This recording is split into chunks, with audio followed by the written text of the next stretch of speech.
ఈరోజు మనం చాలా టేస్టీగా రెస్టారెంట్ స్టైల్లో చికెన్ కర్రీ ఎలా తయారు చేసుకోవాలో చూద్దాం.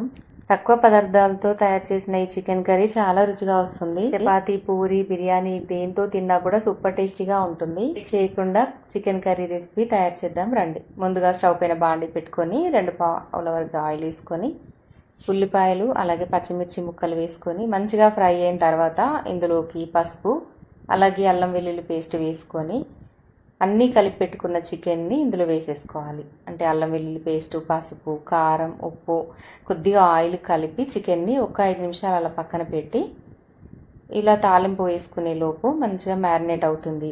ఇప్పుడు తాలింపులో వేసుకున్న తర్వాత ఒక 10 నిమిషాలు మీడియం ఫ్లేమ్లో ఉడికించుకొని మధ్యలో ఒకసారి కలుపుకోవాలి. మంచిగా కుక్ అవుతుంది ఆయిల్ పైన తేలే వరకు. నెక్స్ట్ ఇందులోకి మనం కొంచెం మసాలా గ్రేవీ అనేది యాడ్ చేయాలి. చాలా రుచిగా ఉంటుంది దీంతో. ఈ మసాలా గ్రేవీ ఏంటి అంటే కొంచెం కొబ్బరి, కొద్దిగా కాజు, ఒక టమాటా, అలాగే ఒక ఉల్లిపాయ ముక్క, వీటిని కొద్దిగా గరం మసాలాలు యాడ్ చేసి మంచిగా మిక్సీ పట్టాలి. ఇది మనం చికెన్ గ్రేవీలోకి చాలా టేస్టీగా ఉంటుందన్నమాట. చికెన్లో వేసుకోవాలి. ఇది నేను పన్నీర్ కోసం కూడా ఇలానే చేస్తాను. పక్కన పన్నీర్ కర్రీకి నేను బాండి పెట్టాను కదా, సో చూసారు కదా ఇప్పుడు వీడియోలో.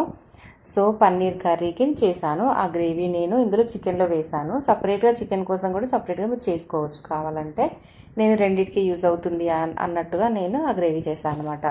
ఆ గ్రేవీ వేసిన తర్వాత కొద్దిగా ఒకసారి అంతా బాగా కలుపుకొని 2 నిమిషాలు ఉడికించుకొని ధనియాల పొడి అలాగే కొద్దిగా వాటర్ యాడ్ చేసుకొని ఉడికించుకొని లాస్ట్లో కొంచెం గరం మసాలా, కొత్తిమీర వేసుకుంటే చాలా తక్కువ ఇంగ్రీడియంట్స్తో రుచిగా చికెన్ గ్రేవీ కర్రీ రెడీ అయిపోతుంది. చాలా బాగుంటుంది. తప్పకుండా ట్రై చేయండి.